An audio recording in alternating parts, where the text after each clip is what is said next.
میں حافظہ طہورہ فاطمہ تقریر پیش کرنے آ رہی ہے۔ ان کا موضوع ہے درود شریف، جس کے ایک بار پڑھنے پر روز محشر آقا صلی اللہ علیہ وسلم کی شفاعت نصیب ہوگی۔ وہ آئے اور تقریر پیش کرے۔ طہورہ فاطمہ۔ الحمدللہ الذی وقع والصلاة والسلام علی رسولہ المصطفى اما بعد۔ قول اللہ تعالی اعوذ باللہ من الشیطان الرجیم بسم اللہ الرحمن الرحیم ان اللہ وملائکتہ یصلون علی النبی یا ایھا الذین آمنوا صلوا علیہ وسلموا تسلیما۔ اما بعد فیا معاشر المسلمین، قبل اس کے میں آپ لوگوں کے سامنے درود کے بارے میں کچھ عرض کروں۔ آپ ایک مرتبہ درود شریف پڑھ لیں تاکہ آپ کے دلوں میں محمد الرسول اللہ صلی اللہ علیہ وسلم کی محبت تازہ ہو جائے۔ اللہم صلی علی محمد وآلہ وصحابہ۔ محترم بہنوں، دنیا کو فروشی کی تاریکیوں میں گھری ہوئی تھی، انسانی ظلم و ستم کے اثرات سے کراہ رہی تھی۔ ایسے وقت میں مکے کی سرزمین پر رحمت الہی کا ظہور ہوا اور اللہ تعالیٰ نے ایک نبی کو مبعوث فرمایا جو آخری نبی اور ختم الانبیاء تھا، جس کے سر اقدس پر اشرف الانبیاء کی کلہ موجود تھی۔ دنیا نے دیکھا کہ مکے کی گلیوں سے اٹھنے والی یکتا و تنہا آواز صرف 23 سال کی مدت میں ربع مسنون عالم سے بھی آگے بڑھ گئی۔ بھٹکے ہوئے انسان راستہ پا گئے تو روشنی کی تاریکیوں میں ہاتھ پر مارنے والا انسان جالے میں آ گیا اور دنیا نے جان لیا کہ حق کیا ہے اور باطل کیا ہے۔ یہ نعمت صرف اس کے وجود تک محدود نہ تھی، اس کا آفتاب کی کرنیں صرف اسی زمانے تک افشائی نہیں کر رہی تھی، بلکہ آج بھی اس کی روشنی دلوں کی تاریکیوں کو کافور کر رہی ہے۔ تو جانا خواستہ اگر اس مکی و مدنی آہت اور جلود مسعود اس دنیا میں نہ ہوتا تو ہم کچھ روشن کی تاریکیوں میں بھٹکتے رہتے۔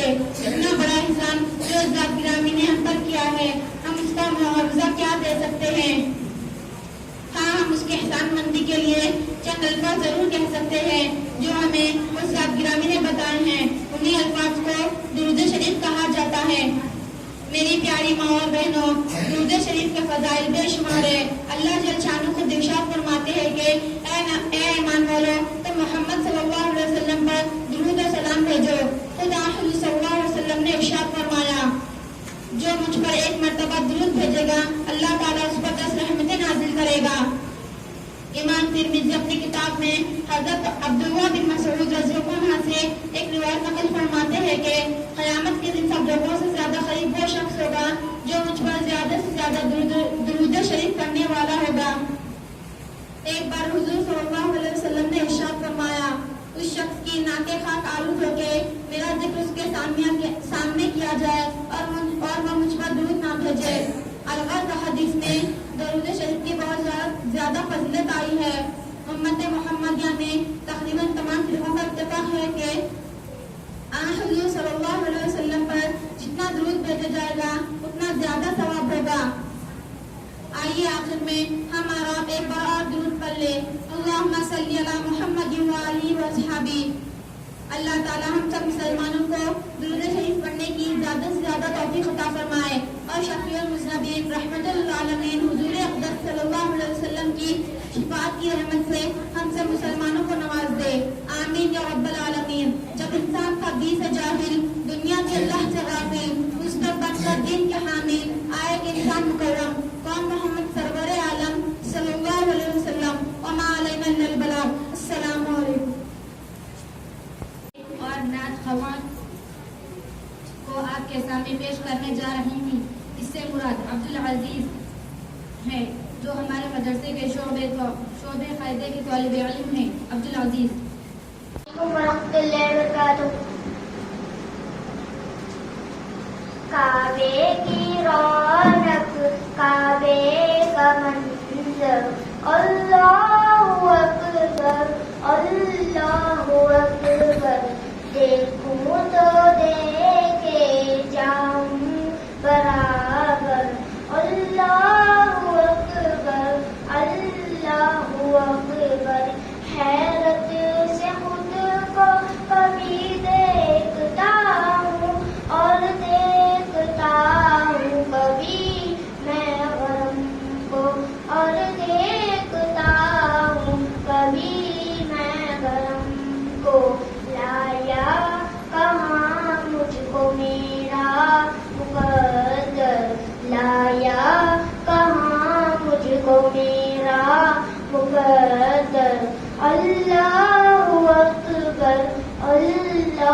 اکبر. ہم نے خدا سے ڈر ہے زبان کانوں میں رس کھولتی ہے اذان کانوں میں رس کھولتی ہے اذان. بس ایک صدا آ رہی ہے برابر بس ایک صدا آ رہی ہے برابر. اللہ اکبر اللہ اکبر. مولا سبھی اور کیا چاہتا ہے بس مغفرت کی عطا چاہتا ہے بس مغفرت کی عطا چاہتا ہے. میزان رحمت ہے میرے سر پر میزان رحمت ہے میرے سر پر. اللہ اکبر اللہ اکبر. تیرے کرم کی کیا بات مولا تیرے حرم کی کیا بات مولا تیرے حرم کی کیا بات مولا. تا عمر کر دے آنا مقدر تا عمر کر دے آنا مقدر. اللہ اکبر اللہ اکبر. اپنی عطا سے بلوائیے نا مجھ کو بھی کعبہ دکھلائیے نا مجھ کو بھی کعبہ دکھلائیے نا. میں ایک گناہگار بندہ ہوں تیرا میں ایک گناہگار بندہ ہوں تیرا. اللہ اکبر اللہ اکبر. مانگی ہے میں نے جتنی دعائیں منظور ہوگی مقبول ہوگی منظور ہوگی مقبول ہوگی. بخشش کے تعلیم پہ اپنا کرم کر بخشش کے تعلیم پہ اپنا کرم کر. اللہ اکبر اللہ اکبر. السلام علیکم ورحمۃ اللہ وبرکاتہ. مدرسے کی شعبہ ناظری کی طالبہ صوفیہ سلطانہ کو ایک ایسی عنوان پر تقریر پیش کرنے کی دعوت دیتی ہوں. اگر وہ شخصیات نہیں ہوتے تو ہم سب اس وقت جو کچھ بھی آپ کے سامنے یہ پروگرام ہیں اور ہمارے مدرسے کی روح رواں اور ہم سب طالبات کی ہر دل عزیز مہربان معلمات خاص کر حسنہ باجی اور حفصہ ٹیچر صاحبہ ہے. اگر ان سب کی طرف سے شفقت و عنایت نہیں ہوتی تو ہم سب آج جو پروگرام پیش کر رہے ہیں اس کو پیش کرنے سے عاجز اور خاسر ہوتے. اس وقت دو جہانوں کے پالنہار و پروردگار سے میں بھی اور تمام طالبات کی دعا کرتی ہے کہ ان سب شخصیات سے فائدہ حاصل کرنے کی توفیق دے. آمین یا رب العالمین. صوفیہ سلطانہ آئے وہ تقریر پیش کریں. رحمۃ اللہ وبرکاتہ. الحمد للہ رب العالمین والصلاة والسلام علی رسولہ کریم وبعد. میرے بھائیوں اور اسلامی بہنوں، استاد بھی ماں باپ کے برابر ہے. وہ تم کو علم پڑھاتے ہیں، بھلے برے میں فرق کرنا سکھاتے ہیں، نئی نئی اور اچھی اچھی باتیں بتاتے ہیں. جو بچے اور بچیاں استاد کا اور معلمات کا ادب کرتے ہیں ان کو استاد اور معلمات بھی دل سے چاہتے ہیں اور شوق سے پڑھاتے ہیں. ایسے بچے اور بچے آگے چل کر بڑے خوش نصیب ہوتے ہیں اور ان کا نام دنیا میں مشہور ہوتا ہے. ہارون رشید مسلمانوں کا ایک بہت بڑا بادشاہ گزرا. ان کے دو بیٹے مامون اور امین استاد کے پاس بیٹھے پڑھ رہے تھے. استاد کسی کام سے باہر جانے کے لیے اٹھے. بچے یہ دیکھ کے استاد کی جوتیاں سیدھی کر کے رکھنے کے لیے دوڑے اور آپس میں جھگڑنے لگے کہ جوتیاں کون سیدھی کرے گا. آخر میں یہ تصویر ہوا کہ ایک لڑکا ایک ایک جوتی سیدھی کر کے رکھ دے. جب یہ ہارون رشید کا معلوم ہوا تو وہ اپنے بچوں سے بہت خوش ہوا اور انہیں کیا۔ محترم حاضرین، اس وقت میں ایک اور واقعہ ہارون رشید بادشاہ کا سناتی ہوں۔ ایک دفعہ کا واقعہ ہے، ہارون رشید کا بیٹا ایک استاد کے پاس دینی تعلیم حاصل کرنے کے لیے گئے تھے۔ استاد نے بادشاہ کے بیٹے سے کہا وضو کے لیے پانی لائیے اور فرمایا میں وضو کرتا ہی ڈالنا۔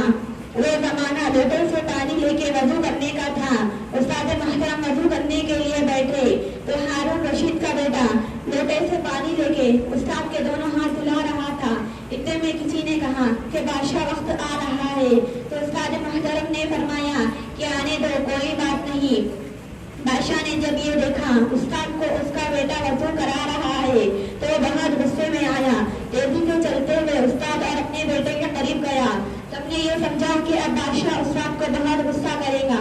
اس نے آتے ہی اس کے بیٹے کو ایک زور سے مارا اور کہا ارے عقل مند، اللہ نے تجھے دو ہاتھ دیے ہیں، بے وقوف، ایک ہاتھ سے پانی ڈالو اور دوسرے ہاتھ سے استاد محترم کے پیر رگڑ دو۔ یہی ہوتی ہے استاد اور معلومات کی خدمت اور ادب۔ یہی ماما اور امین بڑے ہو کر ایک بادشاہ ہوئے اور آج تک ان کا نام دنیا میں مشہور ہے۔ اب تم کو بھی معلوم ہو گیا، جو بچے اور بچیاں استاد کا اور معلومات کا ادب کرتے ہیں ان کو استاد اور معلومات بھی دل سے چاہتے ہیں۔ وہ کیسے خوش نصیب ہوتے ہیں اور ان کا نام دنیا میں کس قدر مشہور ہوتا ہے۔ اسی لیے ہم بھی استادوں کا ادب کریں اور ان کی خدمت کرنے کو اپنی عزت سمجھے۔ وما علینا الا البلاغ۔ السلام علیکم۔ حضرات سامعین، اب آپ کے سامنے ایک ایسی عنوان پر تقریر پیش کرنے کے لیے دعوت دیتی ہوں جس کے رہبری و رہنمائی کے بغیر ہم تمام انسانوں کی کامیابی مشکل نہیں بلکہ ناممکن ہے۔ اس سے مراد جو جہانوں کے پالنہار و پروردگار ہے، جس کی قدرت ہر شے میں نظر آتی، یہ اس کا کلام ہے، جس کی تلاوت کا ہم سب طالبات ہی نہیں بلکہ تمام مخلوق اہتمام کرتی ہے۔ اس کی بلندیوں کے بارے میں کچھ جیسی ادنا طالبہ کیا کہہ سکتی ہے، جس کے بارے میں کہا جاتا کہ اس کو دیکھنا عبادت، جس کا چھونا عبادت، جس کا پڑھنا عبادت، جس کا پڑھانا عبادت، جس کا سننا عبادت، جس کا سیکھنا عبادت ہی عبادت ہے۔ اس عظیم الشان کتاب کے بارے میں کچھ اچھی باتیں کرنے کے لیے میں ہمارے مدرسے کی شعبہ حفظ کی طالبہ حافظہ ثانیہ مرزا کو دعوت دیتی ہوں کہ وہ آئے تقریر پیش کرے۔ ثانیہ مرزا۔ السلام علیکم ورحمۃ اللہ وبرکاتہ۔ الحمد للہ حمدا کثیرا والصلاة والسلام علی رسولہ محمد النبی الأمی وعلی آلہ واصحابہ وسلم تسلیما کثیرا کثیرا۔ اعوذ باللہ من الشیطان الرجیم، بسم اللہ الرحمن الرحیم۔ انا نحن نزلنا الذکر وانا لہ لحافظون۔ صدق اللہ العظیم۔ صدر جلسہ، میری پیاری ماں اور بہنوں، واضح رہے کہ میں مدرسہ ربیہ مدینۃ القرآن شاہجیم نگر کی ادنا سی طالبہ ہوں۔ بہنا، میری طالبہ علمانہ باتیں بغور سماعت فرمائے، میری کمسینی کی طرف دیکھنے کے بجائے میری باتوں کی طرف دیکھے۔ عربی کا ایک مقولہ ہے، انظر الی ما قال ولا تنظر الی من قال۔ کہنے والے کی طرف مت دیکھو، یہ دیکھو کہ وہ کیا کہہ رہی ہے۔ کسی نے کیا خوب کہا، نہ حافظ ہوں، نہ عالم ہوں، نہ واعظ ہوں، نہ مولانا، چاہتی ہوں سنا دینا اسلام کا افسانہ۔ میری پیاری ماں و بہنوں، قرآن کریم خدا کی عظیم الشان کتاب ہے۔ قرآن دستور حیات ہے، قرآن قانون زندگی ہے، قرآن جسم ہدایت ہے، قرآن سراپا نصیحت ہے، قرآن سختی روح کا علاج ہے، قرآن رنج و غم کا مداوا ہے۔ مگر افسوس، ہم نے قرآن کو مردوں کو ثواب پہنچانے کے لیے سمجھ رکھا ہے، حالانکہ قرآن ایک ایسا عمل ہے جو مردہ دلوں میں ایمان کی روح پھونکتا ہے اور زندگیوں میں انقلاب پیدا کرتا ہے۔ ماں اور بہنوں، ہم چاہتی ہے کہ ہمارے گھروں میں سدھرا ہوا ہماری نئی نسل اسلام کی شیدائی ہو اور دین کا پیکار بنے تو قرآن کا دامن مضبوطی کے ساتھ پکڑنا ہوگا۔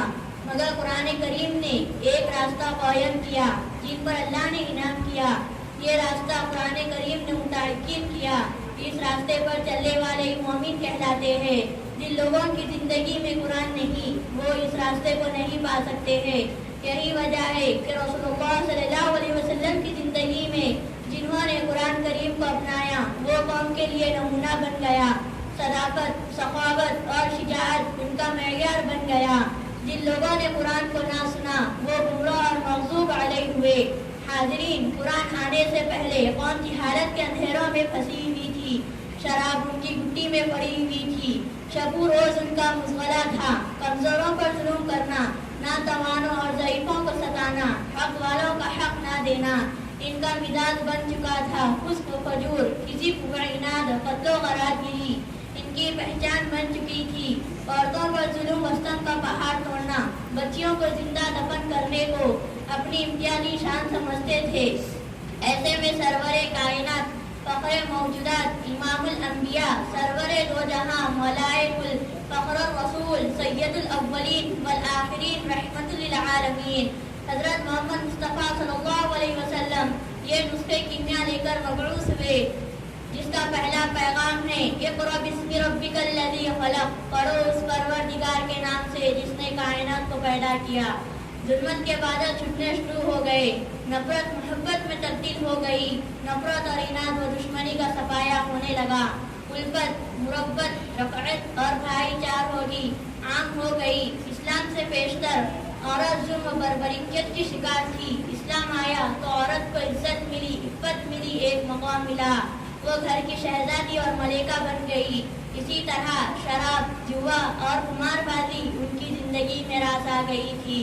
اسلام آیا اور شراب کی حرمت کا حکم سنایا گیا تو صحابہ کرام رضی اللہ عنہ نے شراب کے مٹکے توڑ دیے، شراب سے بھرے ہوئے مشکلیں پھوڑ دیے، یہاں تک کہ مدینے کی گلیوں میں شراب برسات کی پانی کی طرح بہہ رہی تھی۔ اسلام آیا، بربریت، تشدد، تصادم ختم ہوا۔ تو میری پیاری بہنوں، یہ قرآن کا اعجاز ہے، روشنی ملی اور تاریکی کی بادل چھٹ گئے۔ اس لیے قرآن کریم پڑھنا ہم سب کا فریضہ اولین ہے۔ جب تک قرآن کریم پڑھنے اور پڑھانے والے موجود رہیں گے، یہ دنیا موجود رہے گی، اور جب قرآن کریم پڑھنے اور پڑھانے والے ختم ہو جائیں گے، یہ دنیا فنا ہو جائے گی۔ اس لیے ہم سب کو ہدایت کے مطابق زندگی گزارنی چاہیے۔ اللہ تعالی ہم سب کو علم سے زیادہ عمل کی توفیق عطا فرمائے، آمین۔ قرآن ہی عادی ہے، دعا بھی ہے، شفا بھی، قرآن میں موجود ہے بڑھتی خدا بھی، قرآن ہی کامل ہے، صداقت کا امین بھی، قرآن سے وابستہ ہے ایمان و یقین بھی، قرآن مداوائے مرض بھی ہے، دوا بھی، قرآن میں موجود ہے مومن کی غذا بھی۔ اے جا بجا قرآن کے احسان کی باتیں، اے مومنوں کرتے رہو قرآن کی باتیں، خیر وما علینا الا البلاغ المبین۔ السلام علیکم۔ نعت رسول پیش کرنے کے لیے ثانیہ بیگم کو دعوت دیتی ہوں کہ وہ آئے نعت پڑھیں۔ ثانیہ بیگم۔ اللہ وبرکاتہ۔ میٹھا میٹھا ہے میرے محمد کا نام، ان پہ لاکھوں کروڑوں درود و سلام۔ میٹھا میٹھا ہے میرے محمد کا نام، میٹھا میٹھا ہے میرے سیدی کا نام، میٹھا میٹھا ہے میرے محمد کا نام۔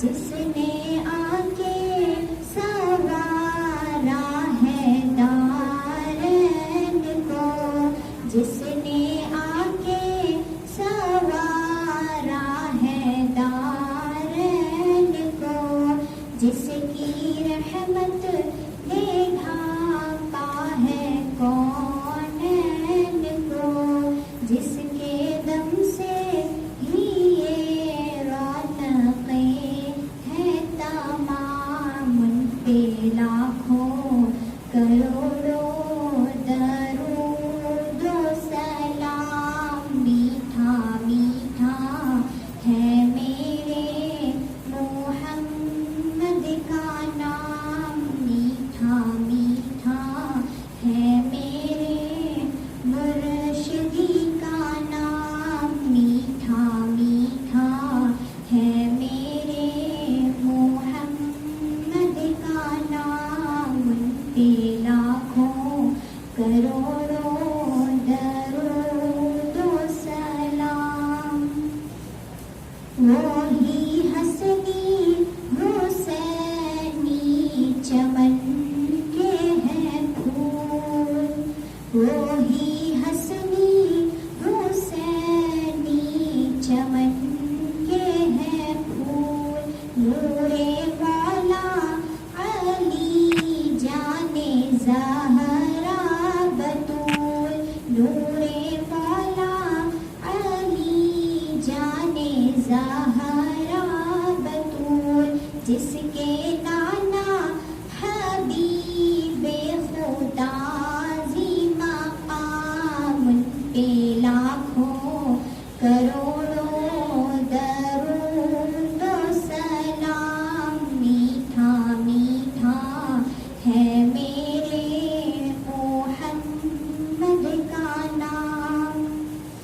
وقت